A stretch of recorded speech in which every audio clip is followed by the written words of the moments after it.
All right, everybody, welcome back to another Field of Food episode. Tonight we're actually going to cover cooking now that we're towards the end of January and most of our freezers, and hopefully yours too, are pretty much full of wild game. Now what are we going to do with it?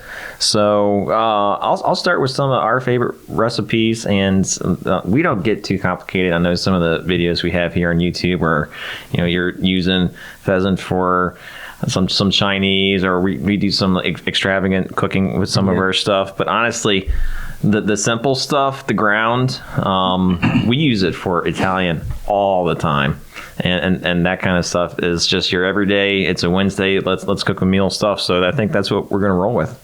Well, the ground's kind of hard to work with too, because when you get it, everyone's like, "Yeah, I got a bunch of ground," but then come May, June, July, mostly that's all you have left. Yeah.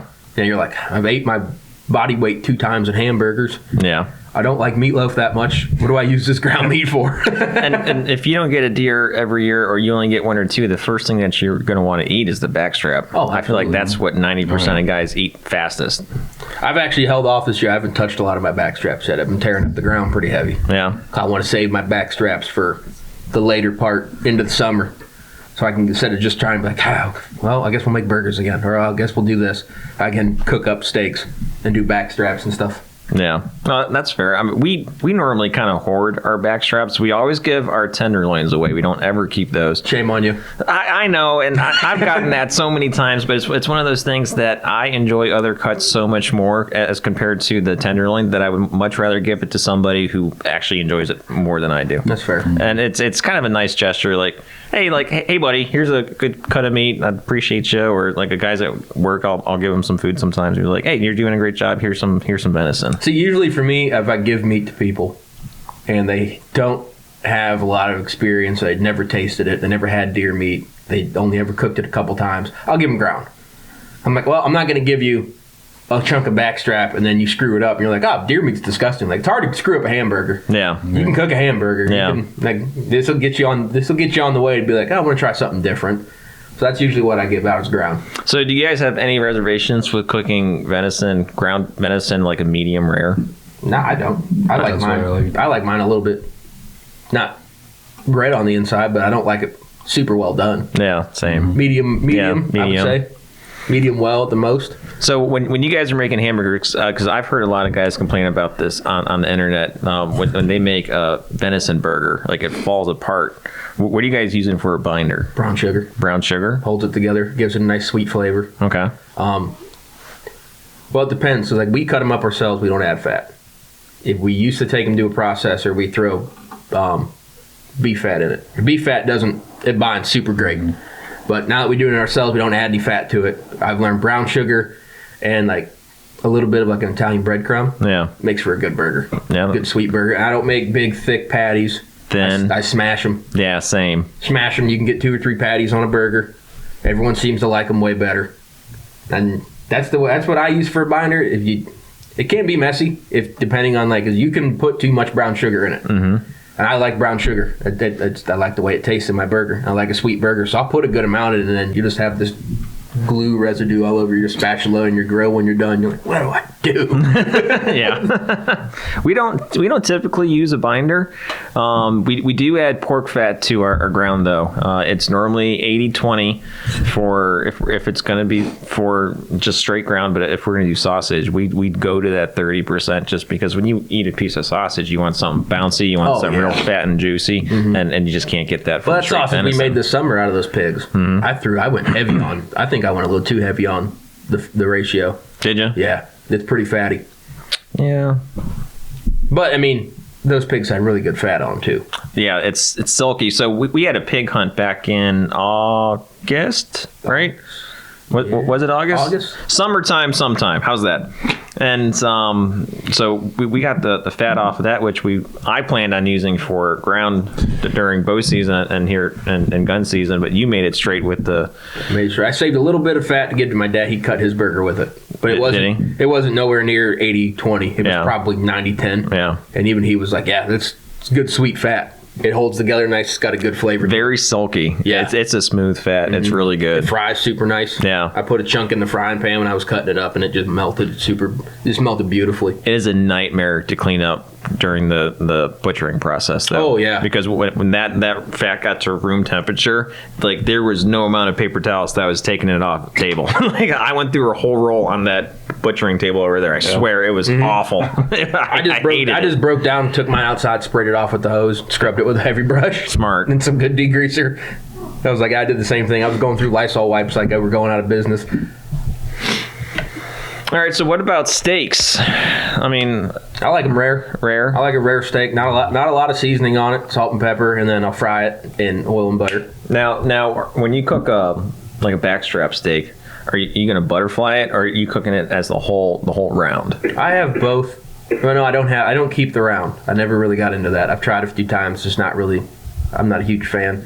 I either butterfly them, like how I did them this year. I'll cut them off in the spine and make like little tomahawks with the ribs. Yeah. The bone adds a lot of flavor. Yeah. It's harder to eat and work around than the butterfly because you actually have to work for it instead of just getting like a fillet. But the fillets are,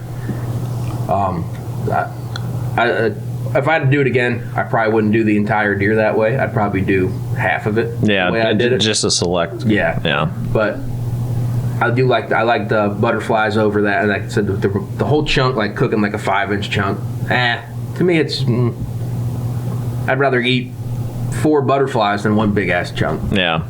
Know what I mean? So we normally do probably about a 6-inch round of the backstrap. Yeah. But it's not one meal. Like, it's especially on the ends where they're tapered. We'll eat the smaller end because it cooks fastest, and then we'll toss the other half in the fridge and then make that for breakfast steaks or put it on. Now that we have all the sourdough in the world in the kitchen, Casey, we'll do a lot of sandwiches with it now, which is pretty good. What about you? I mean, I don't know how long pheasants last for you. I usually eat them as I go, honestly. I don't really. I remember you saying that. You're like, I don't freeze them. I mean, sometimes I freeze them, but usually I eat them as I go and just use it as chicken because, we usually eat chicken at least once a week. Yeah. So I usually just use it. So you use your pheasants like I use squirrels. Yeah. It's chicken substitute. Yeah. Yes. So publicly on the podcast, what's going on with your squirrel stuff that with the pressure cooker? Because I feel like you found a hack to make squirrel. I don't think it's tender and delicious. What we talked about multiple times when we were hunting is that like there's a generational gap of squirrel hunters. Mm-hmm. Really, just small game hunters, I would say. Yeah. Like, you don't see a lot of people in that 30 to 40-year-old age range that squirrel hunt, rabbit hunt, bird. Like, maybe, I don't know about upland, if you see a lot of guys in... I feel like at least since I've been in it, I feel like a lot of young guys have taken hold of it. But it seems like it's young guys like they're 18 to 25. It's like you don't get that 30 to 40-year-old. Yeah, it's either... There is a gap there. It's either the young guys... I even notice it in my club. I mean, there's guys that are I'd say probably the youngest person is probably my brother, and he's 22. Yeah. And then the oldest guy in my group of friends is 32. Yeah. But there's one outlier that's like 50, and then but then you have that giant jump where it's like 50 to so exactly. like 60. I feel like if you're mid 30s and younger, like you were probably small game hunting and deer hunting and all of the above. Right. But that mid 30s to mid 40s, there's a gap there, and I don't know what happened to that age group because I don't ever see guys doing that. I think deer fever, and the small game, at least on the bird side of it, that kind of declined over the last 20 years. Yeah. 20 years ago, there were still wild birds in Ohio, pretty predominantly. And now there's not really very many wild birds anymore.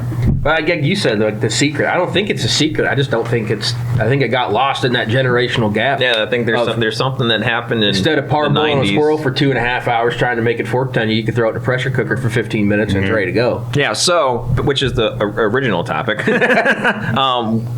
You're pressure cooking your squirrels, right? Mm-hmm. All right, so walk us through the process and what's the end result? I don't like to cook a squirrel whole because it's just harder to work with when it's done. Unless you just if you need just a bunch of shredded meat, I'll cook it whole. Okay. Pluck it all off the bone. Normally I'll cut the legs off, have 4 legs back, and the ribs. So it's just kind of like little chicken wings and then... pretty much little chicken wing size legs, pretty much a quarter ounce squirrel Yeah. to put in the pressure cooker. And then just by messing around, first few times I did it, just did it in water, a little bit of salt in there. They came out pretty good. Learned after messing around that I like them better if you put chicken stock in the pressure cooker and cook it in that. It soaks up a lot of that flavor. It actually makes, I think there's just a little bit more salt in that chicken stock. Yeah. And it makes them a lot more tender. All right, so are you burying the squirrel in the What I'll fluid? do is I'll put my squirrel in there. I'll take half of a sweet onion, cut it.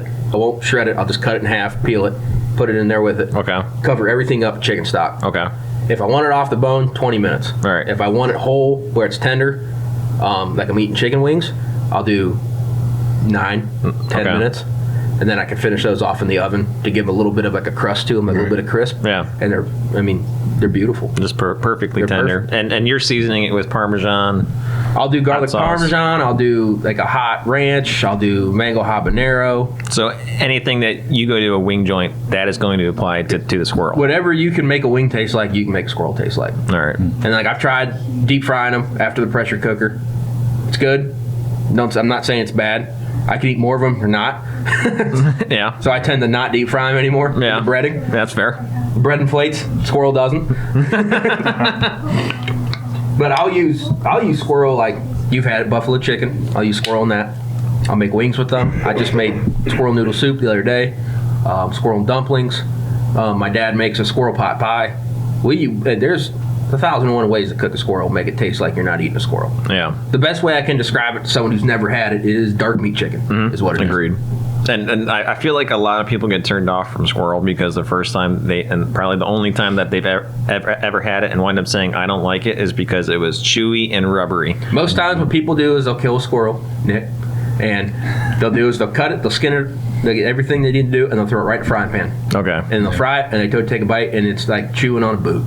Yeah. It's tough. It's hard to chew through. You can't chew it up. It's just a piece of rubber. Before the pressure cooker, we'd throw them in a pot of hot water and parboil them for, anywhere between 30 minutes to 2 hours to try to make them fork tender. Yeah. And I've learned, like, you shoot a young gray squirrel, in no time, you can have that thing falling off the bone. You shoot a big old fox squirrel, It's going to take some time. it's going to take some time. Yeah. So, like, if I know, like, when I put squirrels in the freezer, I will label on the bag if it's a fox squirrel, because I know I got to cook that. If I'm putting a fox squirrel in the pressure cooker, I'm going an extra 5 minutes for whatever I'm doing. Yeah. Just to make it that tender. Well, I think we're running out of time. Our producer is yelling at us right now. So we're going to roll into the next episode, still talking about cooking, but we'll see you next week on Field of Food Table Talk. Stop yelling at us. I want to make sure you